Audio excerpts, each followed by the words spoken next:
ഇതൊരു അഭിമാന നിമിഷമാണ്. സർക്കാർ അധികാരത്തിൽ എത്തിയിട്ട് ഒരു മാസം തികയുന്നത് 18-ാം തീയതിയാണ്.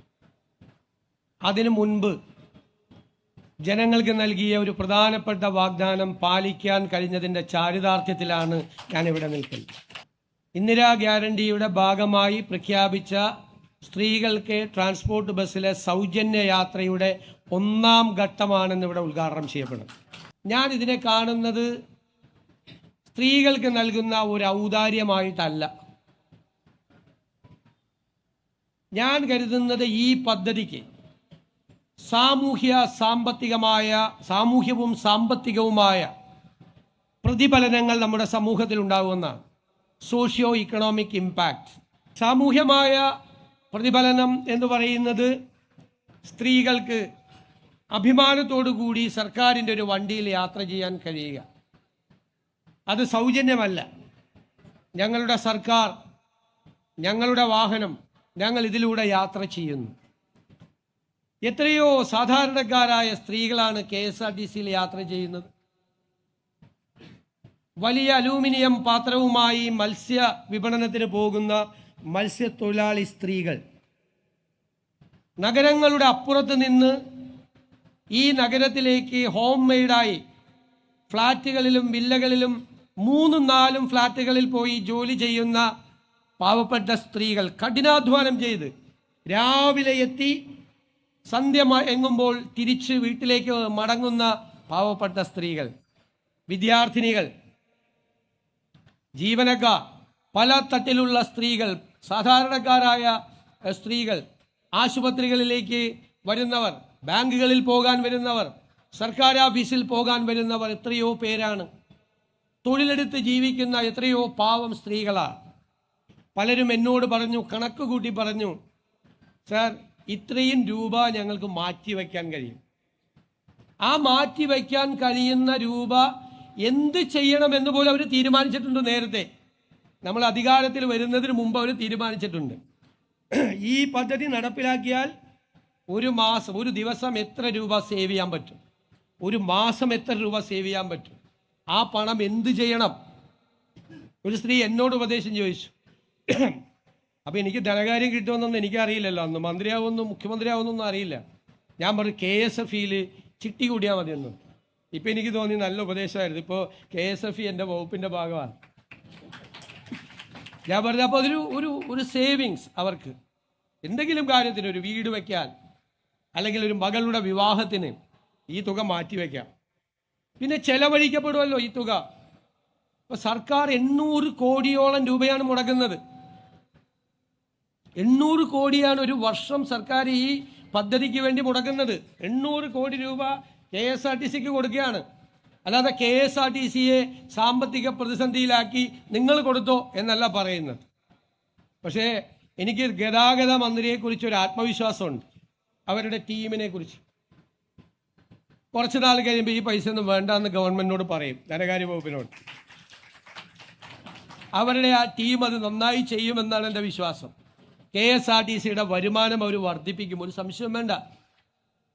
ഈ പണം നമ്മുടെ കേരളത്തിൽ തന്നെ ചെലവഴിക്കപ്പെടും. ഈ പണം പല കാര്യങ്ങൾക്കായി ചെലവഴിക്കപ്പെടും. പല രീതിയിൽ ടാക്സായും അല്ലാതെയുമായി മണി സർക്കുലേഷൻ്റെ ഭാഗമായി ഇത് തിരിച്ചു വരുന്നൊരു ആക്ടിവിറ്റിയാണ്. ഈ പണം ചെലവഴിക്കപ്പെടും. ആ പണം ചെലവഴിക്കപ്പെടുമ്പോൾ അതിൻ്റെ ഗുണം പൊതുസമൂഹത്തിനും ജനങ്ങൾക്കും ഉണ്ടാവും, ഒരു സംശയമില്ല. പിന്നെ ഉത്കണ്ഠ എന്താ? ഒന്ന്, പ്രൈവറ്റ് ട്രാൻസ്പോർട്ട് നടത്തുന്ന ആളുകൾക്കൊരു ഉത്കണ്ഠയുണ്ട്, സ്വാഭാവികമാണ്. ഞാൻ അവരോട് പറയുന്നു, നിങ്ങൾ ഇനി മുതൽ പ്രൈവറ്റ് ട്രാൻസ്പോർട്ടുകാരല്ല, നിങ്ങളും പബ്ലിക് ട്രാൻസ്പോർട്ടിൻ്റെ ഭാഗമാണ്. കാരണം ട്രാൻസ്പോർട്ട് ബസ്സില്ലാത്ത സ്ഥലങ്ങളിൽ ഈ പാവപ്പെട്ടവരെ കൊണ്ടുപോകുന്നത് സ്വകാര്യ ബസ്സുകളാണ്. പണ്ടൊക്കെ വലിയ മുതലാളിമാരാണ് എന്ന് നമ്മൾ പറയും, ബസ് മുതലാളി. ഇപ്പം ഇല്ല. ഇപ്പം ബസ് മുതലാളിയായിട്ട് വീട്ടിലിരുന്ന ബസ് വേറെ വഴിക്ക് പോകും. ഒന്നുകിൽ കണ്ടക്ടറായിട്ട്, അല്ലെങ്കിൽ ചെക്കറായിട്ട്, അല്ലെങ്കിൽ ക്ലീനറായിട്ട് വണ്ടി കയറണം മുതലാളി കൂടി. ആ ഒരു കാലമാണ്. ട്രാൻസ്പോർട്ട് ബിസിനസ് നല്ല ക്രൈസിസിലാണ്. ഈ ഗവൺമെൻറ് അതിനെക്കുറിച്ച് നന്നായി പഠിച്ചിട്ടുണ്ട്. അവർക്ക് കയറി വരാൻ വേണ്ടിയിട്ടുള്ള അന്തരീക്ഷം കൂടി ഈ സർക്കാർ ഉണ്ടാക്കുമെന്ന് ഞാൻ അവർക്ക് വാക്ക് നൽകുന്നു. കേരളത്തിലെ പബ്ലിക് ട്രാൻസ്പോർട്ടേഷൻ സംവിധാനം മികച്ചതാക്കണം എന്നതാണ് ഈ സർക്കാരിൻ്റെ സ്വപ്നം. പ്രത്യേകിച്ച് അർബൻ പ്ലാനിങ്ങിൻ്റെ ഭാഗമായി നഗരങ്ങളിൽ, ഇപ്പം കൊച്ചിയിലെക്കാരനാണ് ഞാൻ. കൊച്ചിയിലെ ഹൈക്കോടതിയിൽ ഒരു 2000 വക്കീലന്മാർ വരുന്നുണ്ട്. 2000 കാറുമായിട്ടാണ് ഇവർ വരുന്നത്. അതിൻ്റെ ആവശ്യമില്ല.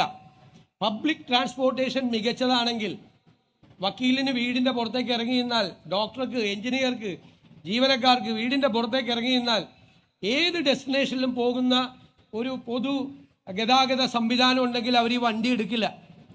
അപ്പോൾ അവർക്ക് ആ വണ്ടിയിൽ കയറി വരാം. അപ്പം നമ്മുടെ ഈ നഗരങ്ങളിലെ വാഹനങ്ങളുടെ സാന്ദ്രത കുറയ്ക്കാം. അതിനു വേണ്ടിയിട്ടുള്ളൊരു അർബൻ പ്ലാനിങ്ങും പബ്ലിക് ട്രാൻസ്പോർട്ടേഷൻ സിസ്റ്റത്തെക്കുറിച്ചും ഈ ഗവൺമെൻറ് ഗൗരവതരമായി ആലോചിക്കുന്നുണ്ട്. അത് സ്വകാര്യ മേഖല കൂടി അതിൻ്റെ പങ്കാളികളാവും. ആ സ്വകാര്യ മേഖലയ്ക്ക് എന്തെങ്കിലും ഒരു നഷ്ടം ഈ ഒരു പദ്ധതി കൊണ്ട് ഉണ്ടായിട്ടുണ്ടെങ്കിൽ അതുകൂടി നികത്താനുള്ള നടപടി ഗവൺമെൻറ് സ്വീകരിക്കുമെന്ന് ഞാൻ ഉറപ്പ് നൽകുന്നു. ഒരു സെക്ടറും തളരാൻ പാടില്ല. ഒരു സെക്ടറും തളരുന്ന സെക്ടറിനെ താങ്ങി നിർത്തുകയാണ് ഗവൺമെൻറ്റിൻ്റെ ജോലി. മൂന്നാമതൊരു കാര്യം അതെനിക്ക് ഇഷ്ടപ്പെട്ടു. നമ്മുടെ മെൻസ് അസോസിയേഷൻ അവർ ഭയങ്കരമായ പ്രതിഷേധമാണ്. സ്ത്രീകൾക്ക് മാത്രം സൗജന്യം കൊടുക്കാൻ പോകുന്നു എന്നുള്ള ഒരു പ്രതിഷേധമാണ്. അപ്പോൾ അവർ വേറെ ബസ്സിലൊക്കെ യാത്ര ചെയ്യുന്നുണ്ട്. അതൊരു രസകരമായ ഒരു കാര്യം കൂടിയായിട്ടാണ് ഞാൻ കാണുന്നത്. അതിനോടൊന്നും നമുക്കൊരു വിരോധമില്ല. പക്ഷെ എല്ലാ പ്രശ്നം എന്താ, പൊതുവായി എല്ലാ പുരുഷന്മാരെയും കുറിച്ചല്ല ഞാൻ പറഞ്ഞത്. ഞാൻ ഒരു പുരുഷ വിരോധിയൊന്നുമല്ല. ഈ ഇത്രയും പൈസ ബാക്കി വരുന്നു എന്ന് പറഞ്ഞ് ഇവർ യാത്ര ചെയ്യുമ്പോൾ ഇവരുടെ കയ്യിലാണെങ്കിൽ ആ പൈസ വീട്ടിലെത്തും. മറ്റേതാ സൗജന്യം കൊടുത്താൽ ഈ ബാക്കി വരുന്ന പകുതി കുറച്ച് പേര് കൊടുക്കും വീട്ടിൽ. ബാക്കി അവിടെ പോവും. ഞാൻ പറയില്ല, ഗവൺമെൻറ്റിന് കിട്ടും പൈസ, സർക്കാരിന് കുഴപ്പമൊന്നും ഉണ്ടാവില്ല, പോയില്ല. അപ്പോൾ ഇവർക്കൊന്ന് കൊടുക്കട്ടെ. മാത്രമല്ല ഞാൻ പറയുന്നു, ഈ പദ്ധതി ഈ സംസ്ഥാനത്തെ സർക്കാരിന് കേരളത്തിലെ സ്ത്രീകളോടുള്ള ആദരവായി നിങ്ങൾ കാണണം. ആദരവാണ്. സ്ത്രീകളെ ബഹുമാനിക്കാൻ ഒരു സമൂഹം പഠിക്കണമെന്നുള്ളൊരു സന്ദേശം കൂടിയാണ്. ആദരവോടുകൂടി ബഹുമാനത്തോടു കൂടി നമ്മുടെ അമ്മമാരെ, സഹോദരിമാരെ അവരെ കാണണം.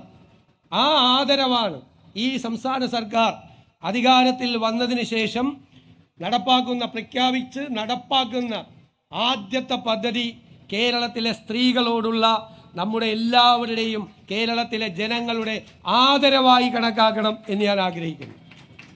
ഒരു സന്തോഷം കൂടിയുണ്ട്. ആദ്യം ഈ ബസ് യാത്ര ചെയ്യുമ്പോൾ ഇതിലെ ഡ്രൈവറും കണ്ടക്ടറും വനിതകളാണ്. മാത്രമല്ല ഗതാഗത വകുപ്പിൽ ഒരു വനിതയാണ് സെക്രട്ടറി. ചുമതലയേറ്റ ഒരു വനിതാ സെക്രട്ടറി ആദ്യം ഉത്തരവിടുന്നത് ഇതാണ്. ഈ പരിപാടിയിൽ ഈ പദ്ധതി കൂടിയാണ്. മൊത്തം അങ്ങ് സ്ത്രീകൾ ടേക്ക് ഓവർ ചെയ്തേക്കുക. അങ്ങനെ ആകട്ടെ, ഇനിയുള്ള കാലവും അങ്ങനെ ആകട്ടെ എന്ന് ഞാൻ ആശംസിച്ചുകൊണ്ട് നിറഞ്ഞ അഭിമാനത്തോടുകൂടി, നിറയുന്ന കണ്ണുകളോടുകൂടി ഞാൻ ഈ പ്രിയദർശിനി പദ്ധതി കേരളത്തിലെ സ്ത്രീകൾക്കായി സമർപ്പിക്കും. നേരത്തെ മുഖ്യമന്ത്രി പറഞ്ഞതുപോലെ കേരളത്തിന്റെ ചരിത്രത്തിൽ ഏറ്റവും വിപ്ലവാത്മകമായിട്ടുള്ള ഒരു മാറ്റത്തോടു കൂടിയിട്ടാണ് ഈ ഒരു പദ്ധതി ഇവിടെ അവതരിപ്പിക്കപ്പെടുന്നത്. കേരളത്തിലെ സാധാരണക്കാരായിട്ടുള്ള സ്ത്രീകൾക്കും പെൺകുട്ടികൾക്കും ഇതിന്റെ പ്രയോജനം ലഭിക്കും എന്നുള്ള കാര്യത്തിൽ യാതൊരു തർക്കവുമില്ല. എന്തായിരുന്നാലും ഒരു സ്ത്രീ എന്നുള്ള നിലയിൽ ഞാൻ വളരെയധികം അഭിമാനിക്കുന്നു, സന്തോഷിക്കുന്നു. നമ്മുടെ സമൂഹത്തിന്റെ ഏറ്റവും താഴെത്തട്ടിലുള്ള മുഴുവൻ സ്ത്രീകൾക്കും പെൺകുട്ടികൾക്കും ഇതിന്റെ പ്രയോജനം ലഭിക്കുന്ന ഒരു മഹത്തായ പദ്ധതി എന്നുള്ള നിലയിൽ നമ്മുടെ സാമൂഹിക മുന്നേറ്റത്തിൽ, നമ്മുടെ സാമ്പത്തിക മുന്നേറ്റത്തിൽ, വരുംകാല കേരളത്തിന്റെ ചരിത്രത്തിൽ സുവർണ ലിപികളിൽ എഴുതപ്പെടുന്ന ഒരു പദ്ധതിയായി UDF സർക്കാർ നടപ്പിലാക്കുന്ന ഈ പ്രിയദർശിനി സ്ത്രീകൾക്കായിട്ടുള്ള സൗജന്യ യാത്ര എഴുതപ്പെടും എന്നുള്ള കാര്യത്തിൽ യാതൊരു തർക്കവുമില്ല. പദ്ധതിക്ക് എല്ലാവിധ ആശംസകളും നേർന്നുകൊണ്ട് വാക്കുകൾ ചുരുക്കട്ടെ. എല്ലാവർക്കും നന്ദി, നമസ്കാരം, ജയ് ഹിന്ദ്. ഒന്നാമതായി നമ്മുടെ ലോക്കൽ ഗവൺമെന്റുകളെ ഈ കാര്യത്തിൽ നാം ശാക്തീകരിക്കുകയാണ്. ലോക്കൽ ഗവൺമെന്റുകളുമായി ബന്ധപ്പെട്ടുകൊണ്ടുള്ള പരിപാടികൾ നാം ആവിഷ്കരിക്കാൻ പോവുകയാണ്. കഴിഞ്ഞ ഗവൺമെന്റ് കൊണ്ടുവന്ന ഗ്രാമവണ്ടി സമ്പ്രദായം വിപുലമാക്കുവാൻ നാം ആഗ്രഹിക്കുന്നു. മുനിസിപ്പാലിറ്റികൾക്കും ആ തരത്തിൽ ബസ്സുകൾ ഓടിക്കുകയാണെങ്കിൽ KSRTC അതിന് സഹായകരമായ നിലപാട് സ്വീകരിക്കും. കോർപ്പറേഷന് അത് ചെയ്യാവുന്നതാണ്. അതേപോലെ തന്നെ വ്യക്തികൾക്കോ സ്ഥാപനങ്ങൾക്കോ വണ്ടികൾ സ്പോൺസർ ചെയ്യാനുള്ള ഉത്തരവുകൾ അല്ലെങ്കിൽ അതിൻ്റെ മൊഡാലിറ്റി എന്താണെന്നുള്ളത് അധികം താമസിയാതെ നിങ്ങളെ അറിയിക്കുന്നതാണ്. അതിനേക്കാൾ ഉപരി ഈ KSRTC ഡിപ്പോ മുതൽ കേരളത്തിലെ എല്ലാ ഡിപ്പോകളിലും 93 ഡിപ്പോകളാണ് നമുക്കുള്ളത്. അവിടെയെല്ലാം നമ്മുടെ MLA-മാർക്കും MP-മാർക്കും ജനപ്രതിനിധികൾക്കും അംഗീകൃതമായ എല്ലാ രാഷ്ട്രീയ കക്ഷികൾക്കും അസംബ്ലിയിൽ പ്രാതിനിധ്യമുള്ള എല്ലാ രാഷ്ട്രീയ കക്ഷികൾക്കും പ്രാധാന്യമുള്ള അല്ലെങ്കിൽ അംഗത്വമുള്ള ഒരു സമിതി രൂപീകരിക്കുന്നതിനെ കുറിച്ച് ആലോചിച്ചു. ഞാൻ ഇന്നിപ്പോൾ ഈ വേദിയിൽ വെച്ച് മുഖ്യമന്ത്രിയോട് അതിന്റെ പൂർണ്ണമായ സമ്മതം വാങ്ങിച്ചു. അതുകൊണ്ട് ഇനിമേലിൽ ജനകീയമായി തന്നെ നമ്മുടെ എല്ലാ ഡിപ്പോകളും പരിപാലിക്കപ്പെടും എന്ന് ഞാൻ ഉറപ്പു നൽകുന്നു. ഇത് പൗരന്മാരുടെ സ്വത്താണ്, ഇത് പൗരസമൂഹത്തിന്റെ സ്വത്താണ്, ഇത് നമ്മുടെ ഓരോരുത്തരുടെയും പ്രൈവറ്റ് ബസ്സാണ്. ഇത് ഗവൺമെന്റിന്റെ അല്ല, എന്റെയും നിങ്ങളുടെയും സ്വന്തം ബസ്സാണ്. ആ അർത്ഥത്തിൽ അതൊരു സ്വകാര്യ സ്വത്താണ് എന്ന് മനസ്സിലാക്കിക്കൊണ്ട് ഇവിടുത്തെ എല്ലാ കാര്യങ്ങളുമായി സഹകരിക്കണം എന്ന് ഞാൻ അഭ്യർത്ഥിക്കുകയാണ്.